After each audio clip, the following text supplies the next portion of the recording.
This is why you'll never sell your domain name. Hey, Chris, I got media options.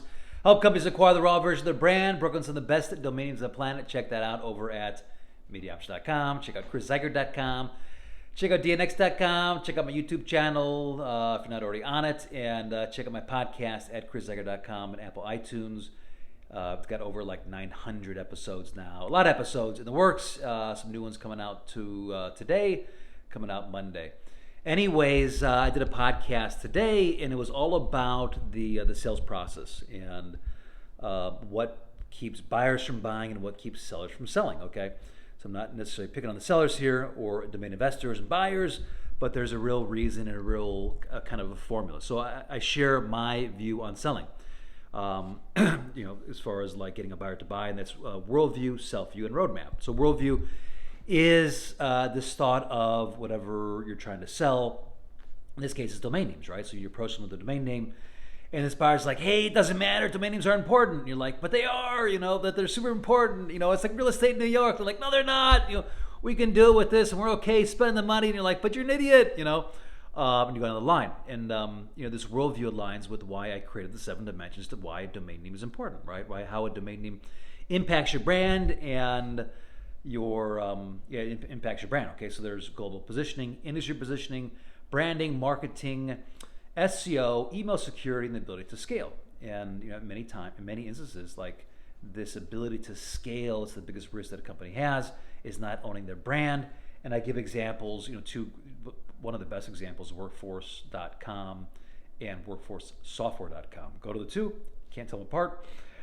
I do need to go through and look at the latest lawsuits. I don't know where that ended up, but there's a lawsuit out there, and so see where that ended up. But the other example is Kraken, Rumble, and Kraken. Okay, Kraken dominates the gold position.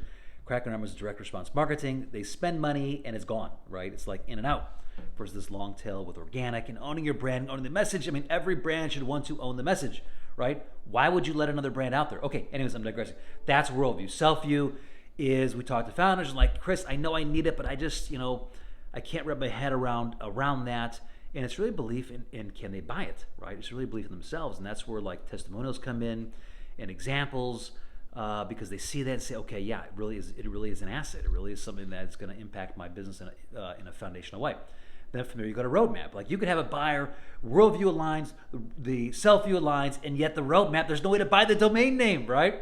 Or the owner of the domain has made it so complicated that they just can't buy it. And so eventually, money needs to produce value, and you don't leave money on the sidelines. And these companies, they just put it somewhere else. They hire the marketing, they move on, and they're not coming back, right? So there's this hard in marketing. So this is worldview, self-view, roadmap. Now listen, this also applies to domain investors.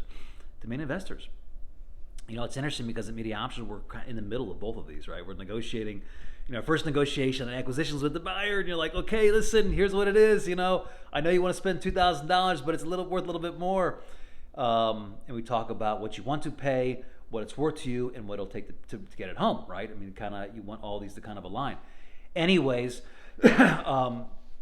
it's also on the buying side, like the investor side, right? So we negotiate there, and then we come back over here, we negotiate with domain owners and investors. Now the same thing, like worldview is such that, hey, I don't need to sell it. I can sell whenever I want, right?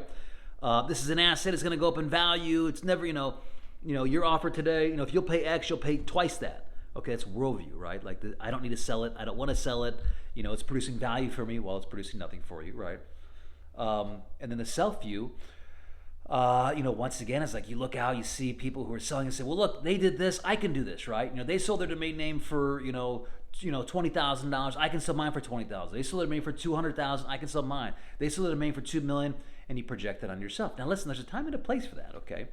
But your worldview, this is the self-view, okay?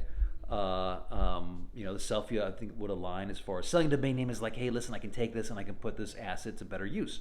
I can put it over here. I can pay down some debt. I can buy this, invest in my business over here. I can invest in that over there, right? The self-view, what's the self-view that keeps you from buying it? And then the roadmap, obviously, is it's got to be simple. It's got to be easy. Like they have to be able to buy it. If they can't buy it, if there's no path to purchase, then they're not going to take it down. And I talk a lot about the hobby type domains. These domain names priced from like $2,000 to $5,000. Like there needs to be a buy now price on it. The worldview, the self-view of the buyer is very quick. It's like instant. It may last one beer, it may last two beers, but then it's done, right? This desire fades.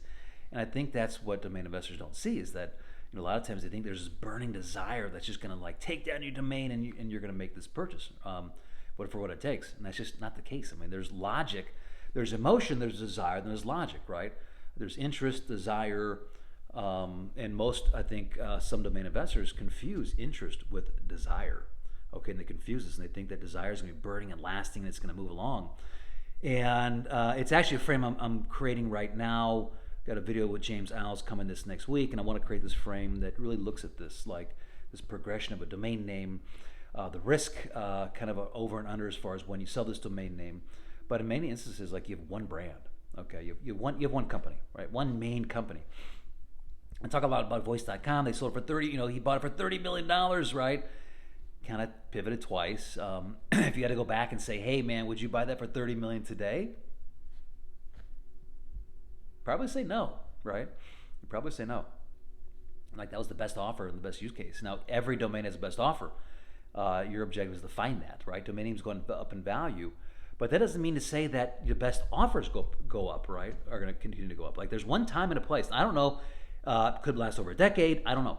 But you got to consider that possibility. And it's interesting because I'm kind of like I've done quite a few blog posts, not blog posts, but podcasts and videos, and my LinkedIn posts recently on this topic. Like, do you know your top offer?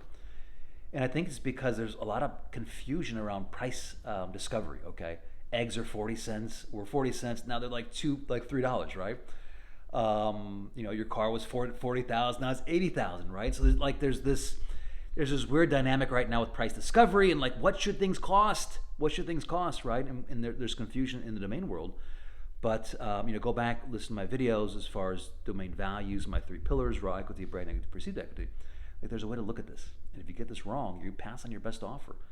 And money has to find a home. And when you pass on this, I mean, companies don't just sit around with this money in their bank account just waiting for you to decide, hey, okay, he's ready now. No, they harden their marketing, they move on. There's timing, there's corporate cultures, there's just there's macro trends in the economy. I mean, there's a lot that takes place that is going to lead to what your best offer is, the timing. And if you pass on it, sometimes you pass on it forever. I see it. Okay, I see it. And although there's like lots of questions with price discovery, you need to understand this. What is your I guess what it is, right? Consider the possibility you're passing your top offer. What is how do you align with this worldview, self-view, and roadmap, right? What is your worldview? Does it align with actually selling your domain names? If it doesn't, you might want to reconsider, right? Anyways, going super long. Hope you enjoyed this video. If you did, share it up.